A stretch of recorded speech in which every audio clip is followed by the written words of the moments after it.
প্রত্যেক দিন আমার এই একই ভুল হবে, কারণ আমি কখনোই বাড়ি থাকা অবস্থায় কোনো ক্লিপ নিতে পারি না। আমার সেই রাস্তায় এসে মানে প্ল্যাটফর্মে এসে মনে পড়ে যে না, এখন আমাকে ভিডিও ক্লিপ নিতে হবে। ছোটবেলা থেকেই আমার না এই অভ্যাসটা থেকেই গেল, এত বড় হয়ে গেছে তবুও আমার এই অভ্যাসটা চেঞ্জ হচ্ছে না। আসলে আমি সবকিছুতেই একটু বেশি লেট করি, কেন কিসের জন্য হয় এটা আমি জানি না। কি আর করা যাবে বলো, এতদিন যখন নিজেকে পরিবর্তন করতে পারিনি, আশা করি আমার মনে হয় না আর কখনো পরিবর্তন করতে পারবো। তো তোমাদের এভাবেই আমাকে অ্যাকসেপ্ট করে নিতে হবে, কিচ্ছু করার নেই। তো গাইস ওসব বাদ দাও, এখানে দেখো আমি পায়রাদের খেতে দিচ্ছিলাম। পায়রারা কত খুশি হয়েছিল তাই না, তোমরা তো দেখতেই পাচ্ছিলে। সমস্ত পায়রা প্রায় চলে এসেছিল ওখানে খেতে। আমরা সোজা দুজনে মিলে চলে আসলাম টিকিট কাউন্টারে, কারণ টিকিট কাটতে হবে। এদিকে আমাদের লেটও হয়ে যাচ্ছিল, তার জন্য বেশি একটা দাঁড়ায়নি। কিন্তু এসে দেখি ওরে বাবা, মোড়ুনির ভিড়ে তো মনে হচ্ছে 1 ঘন্টার উপরে লাইন লেগে যাবে, কিন্তু না, খুব তাড়াতাড়ি লাইনটা টেনে নিয়েছিল। তার জন্য আমরা ট্রেনটাও ধরতে পেরেছিলাম, সরি মেট্রোটা।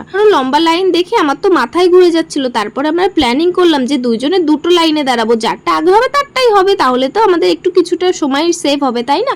তো গাইস আমি প্রথমে এসে গেছিলাম, তোমরা তো দেখতেই পাচ্ছ। অবশেষে আমি দুটো টিকিট কাটতেও পেরেছি। অ্যাটলিস্ট এতক্ষণ লাইনে দাঁড়িয়ে পরে যদি টিকিটটা কাটি তখন কতটা শান্তি লাগে। তো গাইস আমাদের মেট্রোটা এখন চলেও গেল, মানে আমরা নেমে পড়েছি চাঁদনি মার্কেটে, তোমরা তো দেখতেই পারছো। আর আজকে আমরা কোন গেট দিয়ে বেরিয়েছি জানো, আজকে আমরা 5 নাম্বার গেট দিয়ে বেরিয়েছি। মানে প্রত্যেক দিন আমরা না 1 নাম্বার গেট দিয়ে বেরোই, 2 নাম্বার গেট দিয়ে বেরোই, 5 নাম্বার গেট দিয়ে বেরোই। আমরা না নির্দিষ্ট গেটটা আছে, কোন গেট দিয়ে বেরোলে আমাদের সুবিধা হবে সেটাই এখন আমরা মনে করে রাখতেই পারি না, এত দিন গেছি। তো গাইস দেখতেই পাচ্ছ আমরা এখন একদম পুরো চাঁদনি মার্কেটে ঢুকে গেছি। আর এদিকে প্রথমে এত গরম পড়েছিল, তার জন্য কিনে নিয়েছিলাম একটু জল খেতে খেতে এই যে ট্রাম না কি যেন বেশ এটা যাচ্ছিল, এটা দেখছিলাম। আর আমরা যতবার ক্লিপ নিতে যাচ্ছি ততবারই বাস এসে যাচ্ছিল। তারপরে আমাদের হাতে কিছুটা সময় ছিল, মানে কিছুটা না অনেকটা, প্রায় 5-6 ঘন্টা আমাদের ওয়েট করতে হতো। তার জন্য আমরা দুজনে মিলে এখানে খেয়ে নিচ্ছিলাম একটু চাটা খুব একটা টেস্টি ছিল না, কিন্তু মানে অল টাইম করছে একটা মানুষ বলে যে না এইটা না ওইটা ওইটা না, এটা ভালো ভাবে যেটা মাথা হাতে বল, আর কুকুরের মতো যদি করে তাহলে আর উল্টে। গাইস তোমরা তো দেখতেই পেলে চা খেতে খেতে আমাদের মধ্যে হঠাৎ করে এরকম ভাবে ঝামেলা বেঁধে যাবে, আমি না সত্যিই বুঝতে পারিনি। আমি না একটু বেশি ইমোশনাল, তোমরা হয়তো দেখে আমাকে বুঝতেই পারছো যে আমি একটু বেশি মানে বেশি ভাবি সব কিছু নিয়ে। তো গাইস ওসব বাদ দাও, ইগনোর করো আর আমাদের দেখতে থাকো।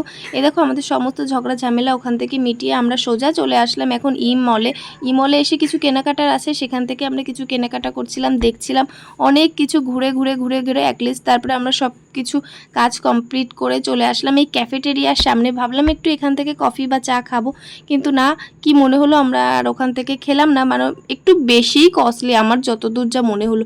তারপরে এখান থেকে আরেকবার দেখছিলাম একটু মোবাইল ফোনগুলো, ব্লুটুথ হেডফোনগুলো, অনেক কিছু দেখার চেষ্টা করছিলাম, কিন্তু সেরকম কিছু মনের মতন পাচ্ছিলাম না। তারপরে আমরা সেখান থেকে চলে আসলাম। তো এই দাদুটার গান শুনছিলাম, গান শুনতে শুনতে আমরা আবার এই পাশে এসে দাঁড়িয়েছিলাম। ও আমাকে দাঁড় করিয়ে রেখে এইভাবে যে ভুট্টা আনতে যাবে আমি বুঝতে পারিনি। আমি বলছিলাম একটু আগে যে আমার না ভুট্টা খেতে ইচ্ছা করছে, তারপরে এই দেখো কোথা থেকে ভুট্টা দুটো খুঁজে নিয়ে চলে এসেছে। আর এইদিকে আমাদের না এত মানে 5-6 ঘন্টা বসে থাকতে থাকতে পা পুরো ব্যথা হয়ে যাচ্ছিল। তার জন্য ও কোথা থেকে এবারে যে কি যেন সোলার বসার জিনিসটা এনে ওখানে রাস্তার মধ্যেই আবার বসে পড়েছে। কি আর করা যাবে, তোমরা আবার হেসো না, ইগনোর করো। তো গাইস তারপরে আবারও খিদে পেয়ে যায়, তারপরে আবার ওই যে কি বেশ বিস্কুট পুটি টুটি জল টল কি সব নিয়ে আসে, কারণ আজকে সারাটা দিনই আমরা বাড়ির বাইরে রয়েছি, সেরকমভাবে কিছুই খাওয়া হচ্ছে না। এই টুকিটাকি বিস্কুট এই সেই হাবিজাবি এসবই খাওয়া হচ্ছে। তারপরে বুনু আর মামা আসে, মামা তারপরে সবাইকে আমাদের খাওয়ায় যে কি যেন বেশ এই কি যেন ফালুদা আইসক্রিম। আমি আবার ফালুদা আইসক্রিম খুব ভালোবাসতাম, কিন্তু এখন আমি খেতে পারছি না, আমার গলায় একটু সমস্যা হয়েছিল, তো তার জন্য আমরা খেতে পাচ্ছিলাম না। তারপরে একটার পর একটা আমরা খাবার খেতে বাড়ি চলে আসছিলাম, বাড়ি না সরি দমদম স্টেশনে পৌঁছে গেছি, তোমরা তো দেখতেই পাচ্ছ। আর আজকে আমি প্রচুর ক্লিপ মিসও করে গেছি গাইজ, তোমরা প্লিজ ওগুলোকে মাইন্ড নিও না। তো ওকে বাড়িতে বাড়িতে না ট্রেনে উঠিয়ে দিয়ে আমি বাড়িতে চলে এসেছিলাম গাইজ। আমার ভিডিওটা ছিল এই পর্যন্তই, ভালো লাগলে লাইক কমেন্ট করো, টাটা, সবাই ভালো থেকো।